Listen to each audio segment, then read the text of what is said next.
Bonjour à toutes et à tous et bienvenue dans votre matinale. Très heureux de vous retrouver en ce mercredi pour vous accompagner pour une nouvelle demi-heure, 30 minutes d'actualité et d'informations pratiques que vous proposent chaque matin les équipes de TV Vendée.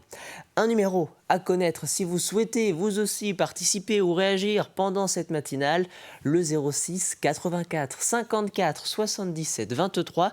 Il vous permet notamment de répondre à la question du jour que je vous poserai dans quelques instants, à nous indiquer également si vous rencontrez des difficultés sur la route ce matin partout en Vendée. Et puis pourquoi pas nous donner quelques indications sur le temps qu'il fait du côté de chez vous au réveil. Et justement, commençons par jeter un coup d'œil à la carte météo de votre mercredi 18 février. Du côté du Mercure, vous le voyez, les températures sont plutôt douces, de 7 à 9 degrés d'est en ouest ce matin en Vendée. Le temps est tout de même pluvieux et se poursuit ce mercredi après une petite accalmie ce mardi. Le vent de sud-ouest souffle entre 35 et 55 km/h en ce qui concerne cet après-midi. Vous allez le voir, le mercure grimpe, 12 à 13 degrés en moyenne attendue en Vendée cet après-midi. Les pluies continuent d'arroser le département tout de même. Un ciel de traîne prend donc le relais en fin de journée avec des averses entrecoupées de quelques moments de répit. Il faudra en profiter. Le vent, lui, s'intensifie, 70 à 80 km/h en pointe, attendu en fin de journée. Et puis, direction le littoral. Jetons un coup d'œil aux marées du jour. Des marées dont les coefficients sont de plus en plus importants. En ce milieu du mois de février, 91 à 94. Du côté de la Tranche-sur-Mer, 82, 87. Nous sommes cette fois-ci sur le passage du Gois.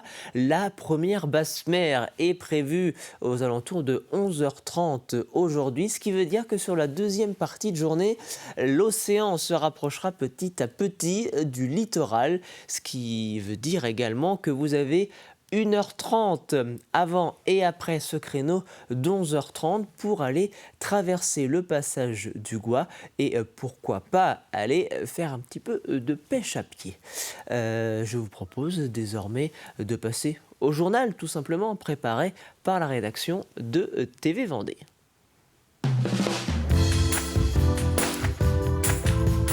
Et justement, un nouvel épisode météorologique important guette la Vendée en cette fin de semaine. Des vigilances jaunes au vent, aux orages ainsi qu'aux pluies, inondations et vagues submersions devraient être activées ce mercredi en deuxième partie de journée.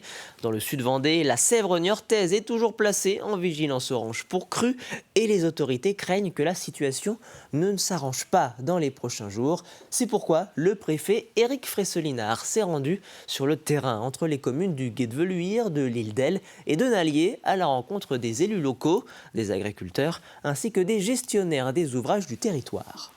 On a déjà ces derniers jours eu plusieurs dizaines d'habitations qui ont dû être évacuées et ça risque d'être plus fort dans les jours qui viennent. Donc il faut absolument que les gens soient prévenus, que les maires puissent prévenir les habitants. Les services d'incendie et de secours aussi ont été renforcés pour pouvoir venir en aide, éventuellement évacuer des gens en urgence s'ils n'ont pas pu partir à temps. Les consignes pour les habitants, c'est clair, c'est que s'ils sentent, ils savent qu'ils sont dans une zone où ils risquent d'être inondés, il faut qu'ils pensent d'abord qu'ils seront peut-être inondés davantage, parce que le problème aussi, c'est que les gens sont habitués à l'eau. Donc ils peuvent se dire, bah non, ça passera, c'est comme tous les ans, alors que cette année, ça risque d'être plus fort. Donc il faut qu'ils anticipent une crise avec un niveau d'eau supérieur et peut-être aller habiter chez le voisin ou mettre son lit au premier étage. L'eau, la météo, c'est jamais complètement certain. Donc ça peut être plus grave que ce qu'ils pensent. Donc il faut vraiment qu'ils anticipent ces mesures. Et le syndicat mixte Vendée-Sèvres-Otise, en charge des ouvrages sur le territoire, travaille à ce jour sur un plan qui, à terme, permettrait de remettre en état les digues situées au bord de la rivière Vendée et au bord de la Sèvre niortaise, pour ainsi améliorer l'évacuation de l'eau vers la mer. On a lancé cette étude il y a quelques mois, tout juste, en fin d'année 2025. On espère avoir des conclusions assez rapides pour pouvoir mettre en œuvre un programme de restauration des ouvrages, que ce soit les digues qui sont classées en bord de la rivière Vendée, mais aussi également en bord de la Sèvre niortaise, et de voir les capacités d'améliorer les évacuations aux ouvrages à la mer. Sur la Vendée, on a la chance d'avoir le complexe de Mervan qui nous permet d'écrêter les petits événements, les petites crues. Voilà. Ce qui vient de se produire, on a réussi à peu près à le gérer. Quelques dommages assez mineurs, j'ai envie de dire, par rapport à la pluviométrie qui s'est cumulée. Ce qu'on maîtrise moins, effectivement, l'axe Sèvres, Niortaise, qui dévale depuis Saint-Mexan-l'École jusqu'à la baie de l'Aiguillon, où effectivement là, on n'a pas ce rôle de barrage écrêteur, on n'a pas de barrage ici, ce qui n'est pas le cas sur la Vendée. Direction le groupement départemental de gendarmerie de la Vendée à La Roche-sur-Yon, où avait lieu récemment la cérémonie d'hommage national aux héros de la gendarmerie. Si dans le passé, cette dernière avait pour but de commémorer le décès de gendarmes morts en service, depuis 4 ans, cette cérémonie est également l'occasion de célébrer les gendarmes ayant accompli des actes héroïques. 2 militaires ont été décorés aujourd'hui de la médaille de la sécurité intérieure et de la médaille pour actes de courage et de dévouement, car ils ont sauvé des vies pendant leur service. C'est une remise suite à un acte qui a été fait il y a 2 ans maintenant, sur une intervention d'un individu qui était armé d'un couteau et qu'avec mes camarades on a désarmé. Voilà, cette décoration remise par monsieur le préfet aujourd'hui, le jour de l'hommage aux morts de la gendarmerie, ça me fait quelque chose. Ils seront peut-être les futurs barmaids et barmen de l'hôtel dans lequel vous séjournerez pendant vos prochaines vacances. Spécialisés dans les métiers du bar, nous avons suivi ces étudiants de passage à la distillerie Vrignot à Corp, venus participer au concours de cocktails organisé par l'établissement. L'occasion également pour ces jeunes de se familiariser avec de nouveaux produits locaux qui seront peut-être au cœur de leur futur best-seller des comptoirs. Un reportage signé Simon Felipeau et Aurélien Huard.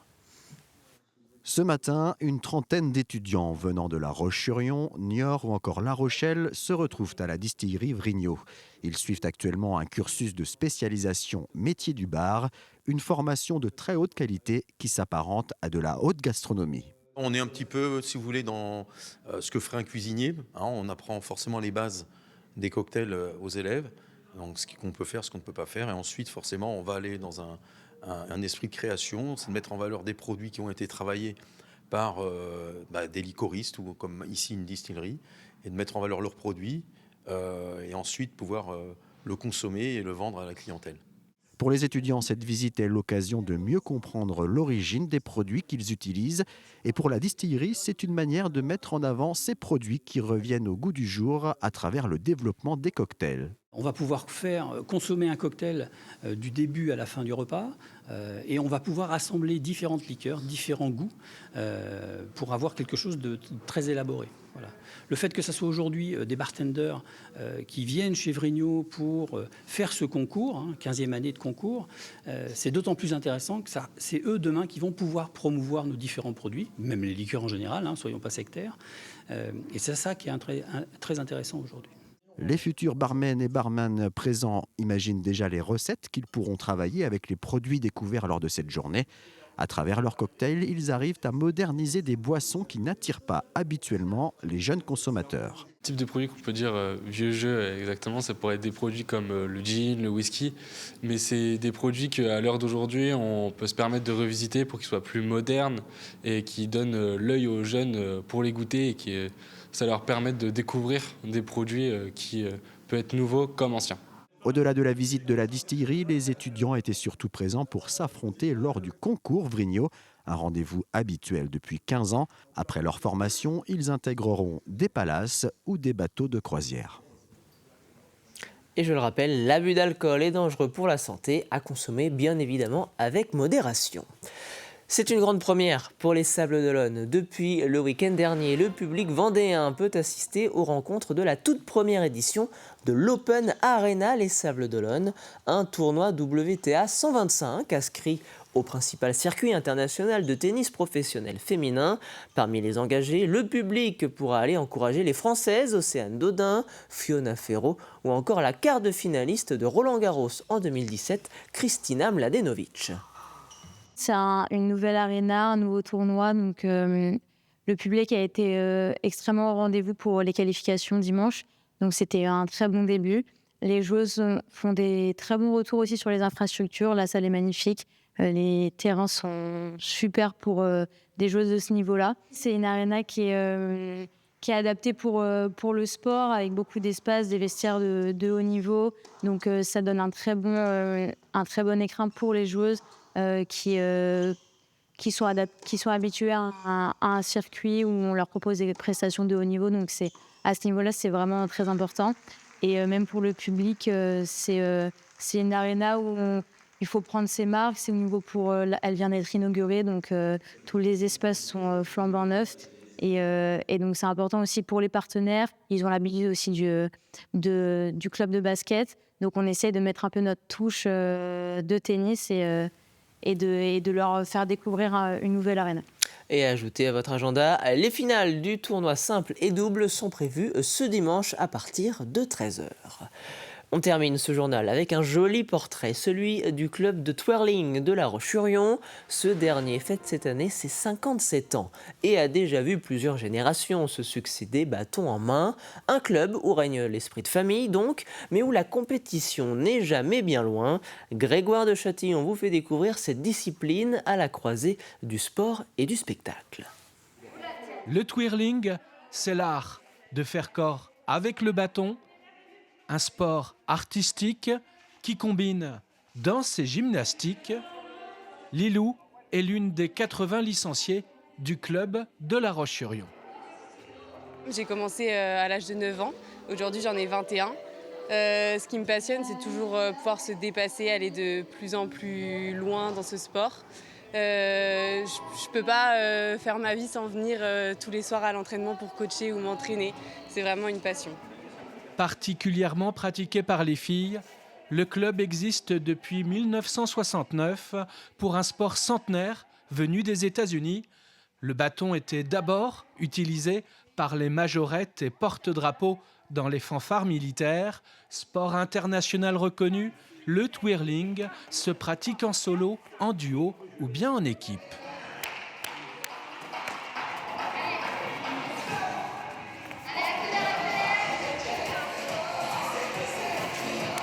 C'est un sport pas comme les autres, quoi. Avec un bâton, y a de la gym, mais on s'amuse beaucoup plus que la gym, quoi. Voilà. Des entraînements afin de parfaire sa chorégraphie, de la compétition, mais dans le club de twirling de La Roche-sur-Yon, c'est d'abord un esprit de famille qui transpire ici. On a la fierté également de transmettre cette passion de génération en génération. Moi, personnellement, j'en fais partie. Je suis la 3e génération dans ce club et j'ai ma nièce aussi qui représente la 4e génération au sein de La Roche-sur-Yon Twirling. Donc c'est vraiment une fierté pour nous de transmettre notre passion, que ce soit aux membres de notre famille ou aux athlètes qu'on entraîne et qu'on accompagne tout au long de l'année. Il existe 9 clubs de twirling en Vendée qui participent régulièrement à des compétitions sportives. Et rendez-vous les 25 et 26 avril prochains à La Roche-sur-Yon pour la Coupe nationale de twirling. Place à votre question du jour que nous vous proposons chaque matin dans la matinale de TV Vendée. La voici, la question du jour. Quelles sont vos habitudes pour l'achat de vos fruits et légumes? Une question en lien directement avec un reportage que nous vous proposions hier en compagnie des propriétaires du village de Lavergne, bien connu des Lyonnais et des Lyonnaises et qui propose des fruits et légumes bio. Vous avez déjà été nombreux à répondre sur notre page Facebook en commentaire. Vous êtes beaucoup, bien évidemment, à aller chercher vos fruits et légumes chez votre maraîcher ou bien sur le marché local. Les vergers de Vendée ont entre autres été cités également. Alors n'hésitez pas, comme Olivier, comme Sophie ou encore comme Christelle, à répondre en commentaire sur notre page Facebook ou par SMS sur le WhatsApp de la matinale. Passons désormais sans plus attendre au plus de l'info.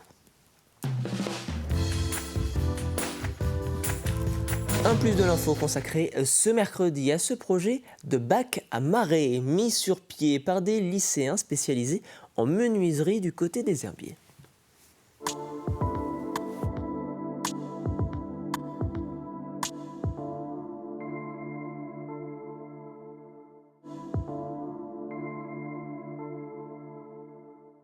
Alors, c'est très intéressant parce que c'est une démarche d'abord qui vient d'un lycée professionnel où ils font menuiserie. Et j'ai trouvé intéressant que des jeunes soient impliqués non seulement pour des savoir-faire au niveau professionnel, mais aussi pour des savoir-être concernant les problématiques environnementales et d'être concernés par les déchets abandonnés. Donc j'ai trouvé que c'était très intéressant. Donc tout ça, on l'a appuyé, épaulé. Et ça a permis aussi à ce lycée de communiquer avec toutes les communes de Vendée et d'avoir donc ces retours-là qui nous permettent aujourd'hui d'installer des bacs.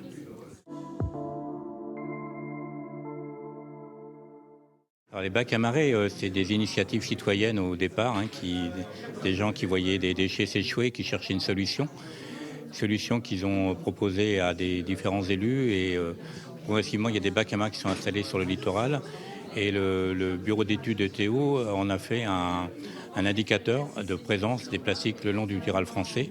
Donc cet indicateur nous permet de savoir si on en ramasse de plus en plus ou de moins en moins. Donc si les politiques publiques sont efficaces aujourd'hui pour diminuer la présence des plastiques dans l'environnement. Les résultats, c'est que pour l'instant, en fonction des vents, donc il y a des résultats différents d'une année sur l'autre. Pour l'instant, on est plutôt quelque chose de très constant. On n'a pas de diminution significative de déchets qui viennent s'échouer sur le littoral actuellement. À qui la faute? On est tous responsables de la situation aujourd'hui qu'on a au niveau des plastiques. Puis il faut dire les choses comme elles sont. Au début, le plastique, personne ne nous a dit que c'était potentiellement toxique pour l'environnement, que c'était toxique pour la biodiversité et que finalement c'est un risque pour la santé humaine. Ça, c'était pas expliqué il y a encore quelques années. Aujourd'hui, les recherches font que nous on suit et on fait partie de ceux qui y travaillons. Fait qu'effectivement, les plastiques deviennent de plus en plus un risque pour la santé humaine. Et donc, il faut expliquer pourquoi un plastique, déjà, ne doit pas être dans l'environnement. D'autant plus important, c'est qu'un plastique qui a été dans l'océan a une particularité, c'est qu'il agglutine, il vectorise les polluants organiques persistants. C'est-à-dire qu'un plastique qui vient de l'océan ne peut plus être recyclé. Voilà. Donc, c'est un problème parce que... Mais en même temps, c'est un discours de vérité. Penser que les plastiques, c'est recyclable, donc tout va bien. Non, le plastique qui vient de l'océan et les plastiques en général qui ont été dans l'environnement ne sont pas recyclables, donc posent un problème véritable sur les risques écotoxiques. Et vous retrouvez tous les matins dans votre matinale un nouveau plus de l'info. Place désormais à votre chronique du jour. Au programme de ce mercredi, une chronique ciné consacrée au film Gourou. Pierre Ninet, à la joie du public vendéen, apparaissait lors de l'avant-première du film projeté au Cinéville de La Roche-sur-Yon.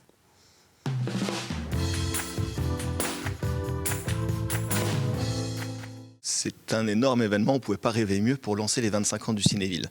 Là, voilà, la surprise est passée. On a eu la chance de recevoir le réalisateur du film, Yann Gosselin, pour le film Gourou. Et il n'est pas venu seul, il est venu avec son acteur principal et producteur, Pierre Ninet. Donc un lancement, une séance à 13h un dimanche pour lancer les 25 ans du Cinéville. C'est exceptionnel et on est très très content d'avoir pu participer à cet événement. Merci les amis. Ce que tu veux.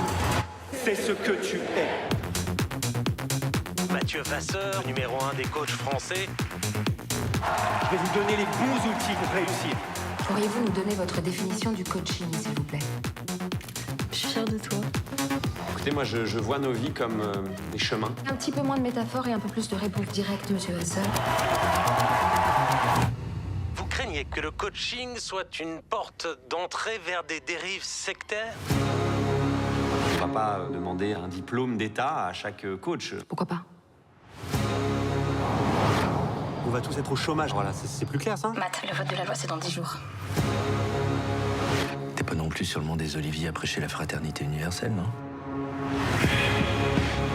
Je peux pas les laisser tout me prendre.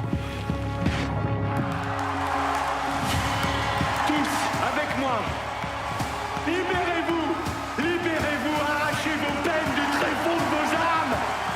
Et hurlons ensemble. Positivité toxique. Vous connaissez cette notion? Je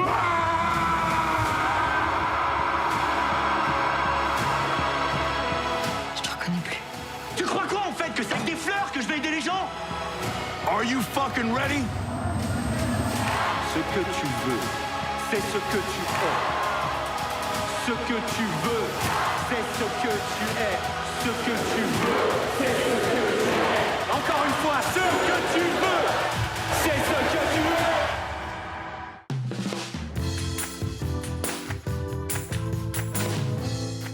Encore un excellent Pierre Ninet, fantastique, et un sujet de société actuellement. Donc je pense qu'effectivement pas mal de gens vont se poser des questions. Ça donne l'impression que le film, finalement, il fait un peu l'apologie, malgré tout, des gourous.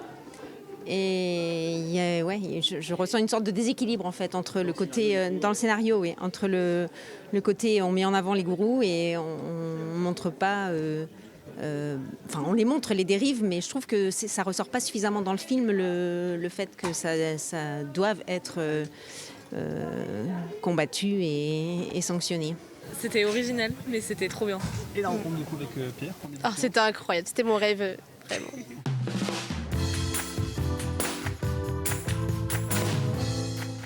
Dans 15 jours, on reçoit Jérémy Ferrari pour son premier film en tant que réalisateur. 2 semaines après, ça sera Philippe Croison, Marie Castille, mention char, Lily Fleur Pointeau et Susanna, la femme de Philippe Croison, qui seront présents au Cinéville pour nous présenter et rencontrer le public pour le film Pour le meilleur qui a été tourné en Vendée l'année dernière. Au mois de mars, ça sera également Compostelle avec Yann Samuel et Alexandra Lamy qui seront présents. Donc voilà, beaucoup de rendez-vous. Et à côté de ça, on a des événements, ce qu'on a envie d'appeler des événements locaux qui avaient envie de faire partie du rayonnement de ces 25 ans. Et vous retrouvez bien évidemment tous les mercredis une nouvelle chronique ciné sur notre antenne. Place désormais à votre extrait du jour. Tous les matins, nous vous présentons un extrait d'une émission du jour diffusée sur TV Vendée, émission de culture, d'histoire ou encore d'actualité. Place aujourd'hui à l'émission Backstage, présentée par David Ovinet. Il reçoit en plateau 2 des artistes du groupe Stop Your Tricks. Clara, Stop Your Tricks, c'est du blues, c'est du rock. On pourrait vous mettre dans cette case, même si on n'aime pas trop le faire, mais malgré tout... Ouais, c'est un peu des deux. Après, il y a toujours des mélanges, un peu des variétés. Pareil, il y a des petites touches de country, par-ci, par-là. Mais pas mal d'inspiration. Dire Straits, AC/DC, Bonamassa. Ouais.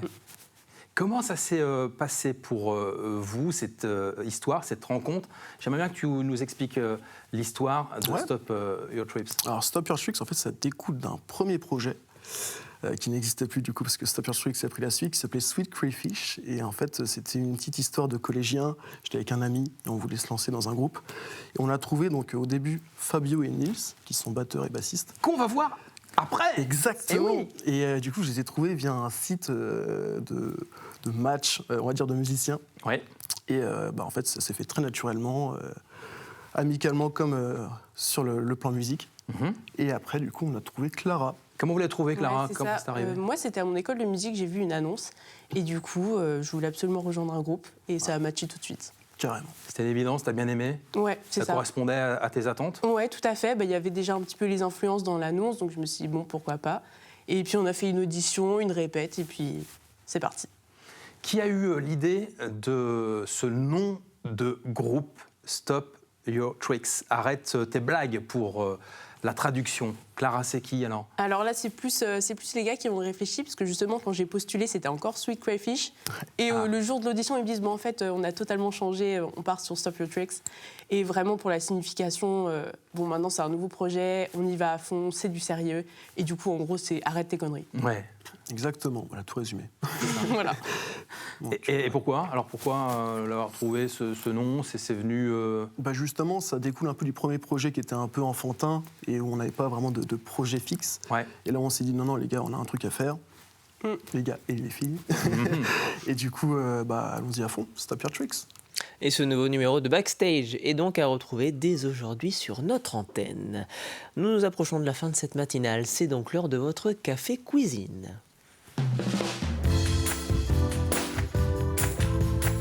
À gagner cette semaine dans votre jeu de la matinale, un panier garni offert par le casse-croûte vendéen. Et cette question à laquelle il vous faut répondre, quel produit phare de la gastronomie vendéenne vient d'être labellisé site remarquable du goût? Je vous indiquais ce lundi qu'il s'agit d'un produit qui se mange aussi bien cru que cuit. Je vous indiquais également hier qu'il est caractérisé par sa couleur rose ou sa couleur grise.